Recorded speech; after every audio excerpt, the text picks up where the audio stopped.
Initiative unique en France, des demandeurs d'emploi peuvent se préparer à embarquer un jour sur un bateau de travail à voile. Il y en a de plus en plus pour le transport de personnes ou de fret, mais jusqu'à présent, aucune formation n'existait. 6 stagiaires ont pu l'intégrer. Ça se passe à Gavre, dans le Morbihan. Isabelle Rétic, Stéphanie Zad.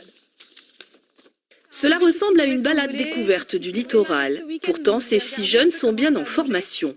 Demandeurs d'emploi, ils aimeraient un jour travailler sur des bateaux à voile, une formation qui jusqu'alors n'existait pas. On a fait le constat qu'il n'y avait pas de formation qui existait pour former des marins professionnels à la voile, non pas pour faire de l'enseignement en école de voile ou en plaisance, mais vraiment pour faire de la voile de travail. Ce sont des projets qui commencent à sortir aujourd'hui dans le monde économique, mais si on veut en voir plus, il faut qu'on puisse accompagner la montée en compétences. Cette formation préqualifiante d'1 mois leur a permis d'acquérir des bases, mais surtout d'embarquer sur différents bateaux à voile. On envoie la grande voile!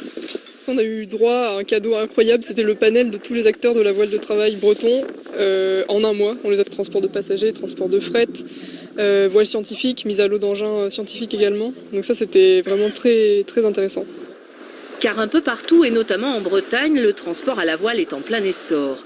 Le bateau Ilien embarque des passagers entre Quiberon et Belle-Île. Grain de Sel, lui, s'est spécialisé dans le transport de matériel et de denrées comme le café ou le chocolat. Même le secteur de la pêche réfléchit à de futurs bateaux à voile. À Plougastel, un tout premier bateau de pêche vient d'ailleurs d'être homologué, le Skravik. On se rend compte qu'en fait, la façon de travailler sur un voilier de travail est différente que sur un navire, on va dire, un peu plus traditionnel, moteur. Et on a besoin de compétences et on va avoir besoin de main-d'œuvre. L'idée de créer une filière, c'est qu'il y ait des hommes et des femmes qui travaillent derrière ça et qui soient compétents sur les particularités de ces métiers-là.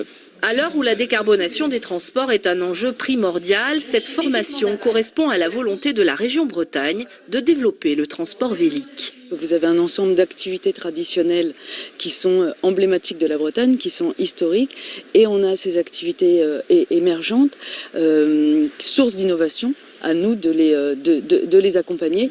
La région finance cette formation à hauteur de 50 000 €. Une seconde formation pourrait avoir lieu l'an prochain à Gavre si l'expérimentation s'avère concluante.